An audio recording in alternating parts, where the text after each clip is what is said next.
जागृत देवस्थान भाग 5। चला तर मग कथेला सुरुवात करूया। दादा ग्रामदेवीला नारळ ठेवायला गड्यांसोबत निघाला तेव्हा त्यांनाही असाच अनुभव आला।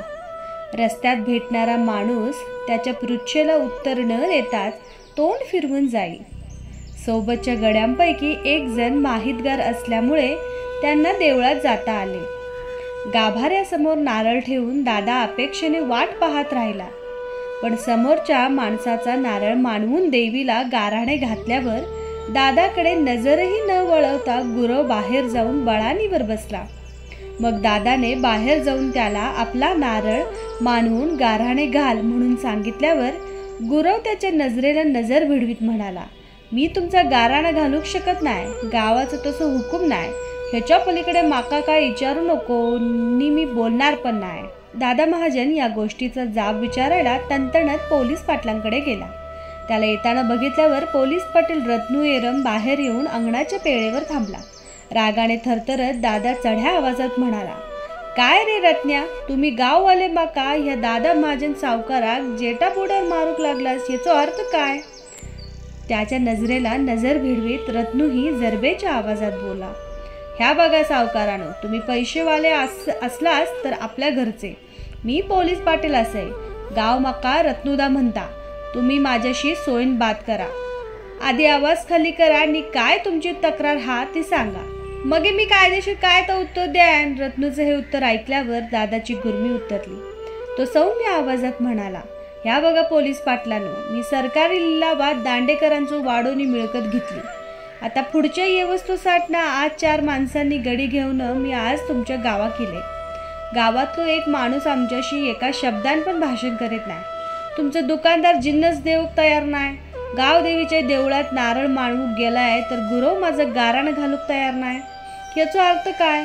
आता मी ह्या गावात तर रहिवाशी होणार, मका गाववाल्याशी बरेपणात संबंध ठेवायचे हत, पण गाववाले माझ्याशी बोलूक दुखू राजी नाही, याचा अर्थ काय? रत्नू शांतपणे म्हणाला, दुकानदार गाववाल्यानी गुरव काय माझ्या हुकमात नाही, कोणाशी कसा बोलायचा कसा वागायचा हे ठरवूक ज्याचो त्याचो मुक्त्यार हा, या बाबतीत मी काय करू शकत नाही। आता ते नाही बोलत तर मी काय करणार? तुमचा झाला ना बोलान, आता तुम्ही जाऊ शकता। हे प्रकरण आपल्याला वाटलं होतं तेवढं सोपं नाही। दादा काय समजायचे ते समजला आणि ह्याचा उत्तर आज न उद्या मी द्यान, मी काय फाटको नाही, 10 गावात माझी पत हा, माझे वर पावत हात पोचलेले हत, मी तुमका धडो शिकवल्याशिवाय राहणार नाही। मका दादा महाजन म्हणतात, नाही तुमचं गाववाल्याचं हागणा बुदणा बंद केलंय तर ही महाजनाची औलाद नाही असा समज, तुम्ही बिनकारणे माझ्याशी वाकडे घेतला आहात, ह्याचे परिणाम चांगले होणार नाही, अशी दमबाजी करीत दादा निघून गेला। 2च दिवसांनी उत्तर रात्री काय तरी टोचला म्हणून हरी उठून बसला। त्याच्या ओरडण्याने दादा महाजननी गडी जागे झाले। त्यांनी कंदिलाची वात मोठी केली आणि सगळे हरीच्या जवळ आले। त्याच्या करंगळीवर जनावराच्या दंशाची खूण होती। त्याने आणखी 2 कंदील लावून शोधाशोध सुरू केली।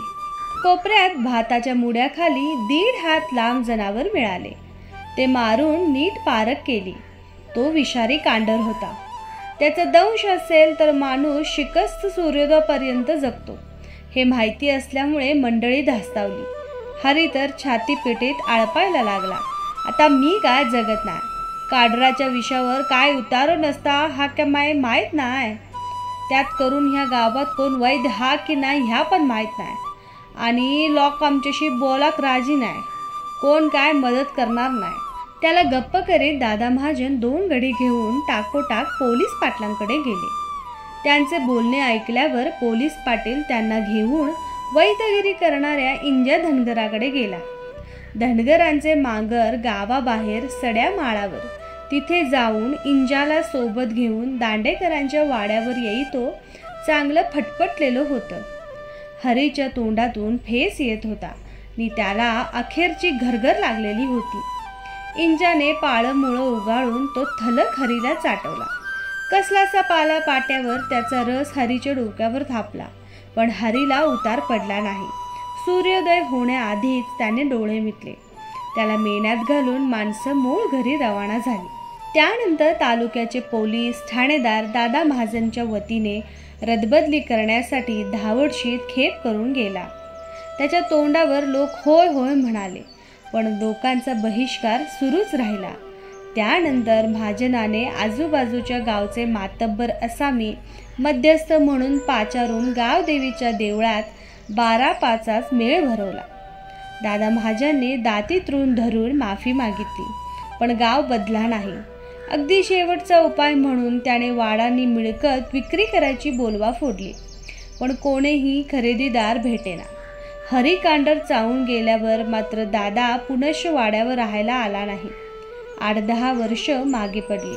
काळपुळी झाल्याचं निमित्त होऊन दादा महाजन असह्य वेदनांनी तळमळून मेला. त्याच्या पश्चात त्याला कोणीच वाली वारस पुनश्च कधीही दांडेकरांच्या मिळकतीकडे फिरकला सुद्धा नाही. अजूनही अशी असंख्य जागृत देवस्थानं कोकणात आहेत. परिसरातले भाविक लोक त्यांचा मान मर्यादा सांभाळून त्यांचं पावित्र्य भंग होऊ देत नाहीत. ज्या त्या देवस्थानाच्या प्रथा परंपरानुसार त्याचे उत्सव भक्तिभावाने साजरे केले जातात. श्रद्धाळू लोक नवस मानस बोलतात. त्यांच्या इच्छेप्रमाणे कार्यसिद्धी झाल्यावर, अपेक्षित फलप्राप्ती झाल्यावर निरपवादपणे नवस पुरे केले जातात. हे समाजचक्र कैक पिढ्यांपूर्वी सुरू झालेलं असून जुन्या रूढी आजही अगदी निर्वेदपणे सुरू आहेत.